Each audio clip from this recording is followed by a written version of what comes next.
Museums took needed steps to recognize Indigenous and other marginalized artists in 2017, but more remains to be done.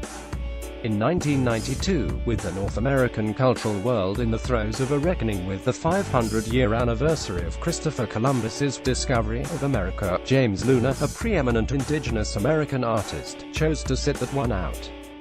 Amid the fiery rhetoric of resistance against what amounts to colonialism's original sin, Luna, whose work was steeped in performance and public intervention, offered instead a single piece, Call Me in '93, it said, a message sent from the mountain home at which Luna would stay for the year. Curators want a certain kind of Indian and a certain kind of Indian art, Luna said at the time. So when people call me I have to ask, why didn't you call me before? You're calling me now, but will you call me in '93? Stop me if you've heard this one before. Anniversaries have a tendency to be watersheds of one kind or another, and here at home this year, Canada 150, like Columbus 500, ended up being as fraught a marker as anyone could have guessed. Blithe celebrations of a national birthday in the art world turned into a fury of self-critique, a rupture in the status quo through which all manner of marginal histories came flooding. Article continued. Bellow Indigenous art in particular came to dominate the scene, with major institutions nationwide joining an earnest, long-overdue effort to acknowledge not only its remarkable breadth and power, but the ugly, long-waged, government-sponsored effort to erase it from our national life. But this is far from a first, as Luna's question makes clear, and it hangs heavy over the year-long watershed. What about Canada 151, 152 and beyond? All across the country, in 1992, there were big exhibits planned: Spirit Power at the National Gallery, Indigenous at the Museum of Civilization. Anong Beam, the executive director of the Ojibwe Cultural Foundation, told me late last summer. It was this wellspring of interest. Then the surge crested. Not to have a cynical view of it, but it was showy, not substantive. So that's something to think about now. Culture at its best has always served as a canary in coal mine, a distant early warning to the disturbance on the horizon, that ominous bright flash coming from some far point.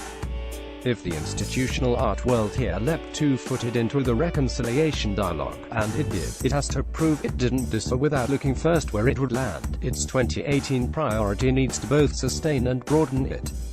Indigenous culture took its rightful place at the core of the challenge to the status quo, but the space it made for itself cleared a path for the gamut of marginalized Canadian histories to move more sharply into view.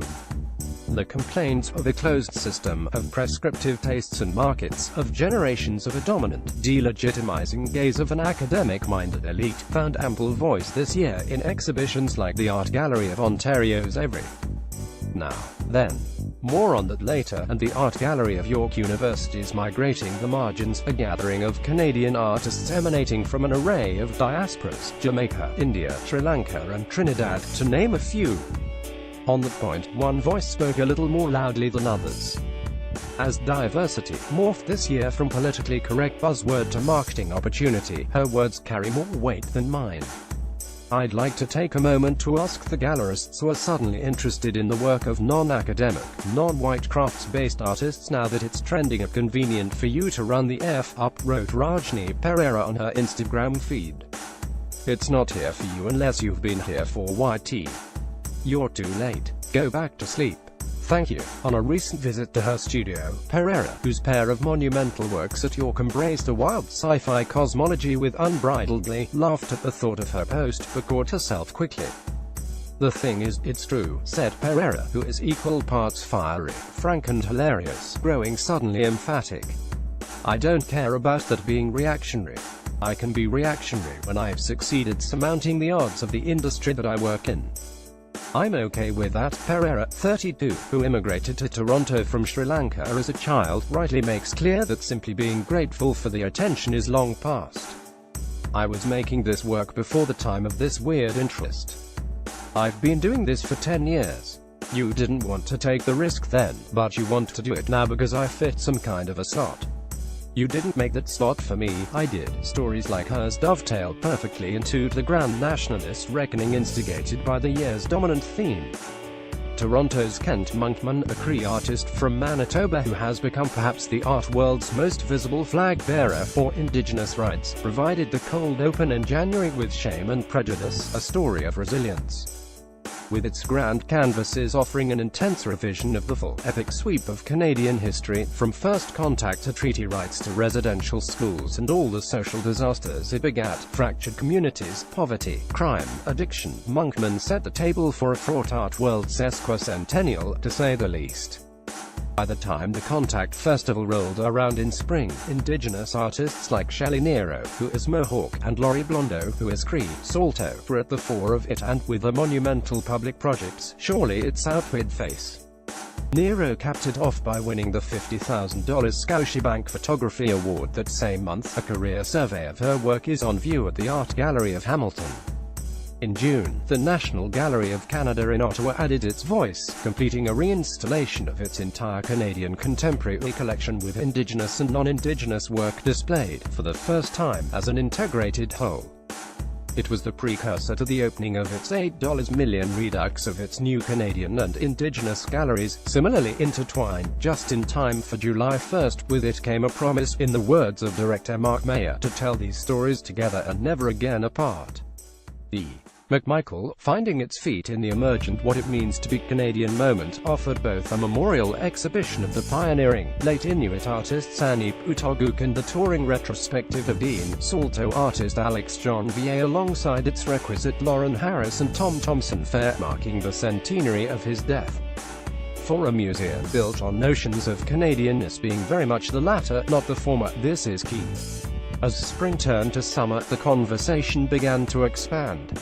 At the Aga Khan Museum, a show entitled Simply Here served as a needed reminder that cultural marginalization in Canada hasn't been restricted to a single group, however egregious its burden has been. Ganging up diasporic Canadian artists claiming roots in Lebanon, India, Ethiopia and Iraq, to name just a handful, here muddied our two solitudes with a panoply of difference. But it was the Art Gallery of Ontario's every now, then, reframing nationhood that broke open a festering national identity crisis for all to see. It was a sprawling display of disparity and difference that both broadened the complaint to include an array of ethnicities and immigrant communities and turned the criticism back on the museum world itself. Of the dozens of artists it showed, the lion's share have never shown in a Canadian museum anywhere. The exhibition, with its unflinching challenge to politely define notions of what it means to be Canadian, evolved into an unexpected smash hit, doing the work expected of big-ticket blockbusters by drawing audiences not typically seen to be museum-going. The show should serve as a 21st century how-to for any museum struggling to connect with the world outside its doors. Every now, then, deliberately eschewed the tidy-hued to narratives of European modernism and its direct forebears here in the New World, and opted instead for a glorious mess, unstuck in time and place to arrive in a collision of the here and now. Its success should tell museums something, that same old stories don't match up all that well with a new generation of the culturally aware, who demand to see the same richness in the museums as they do in the world.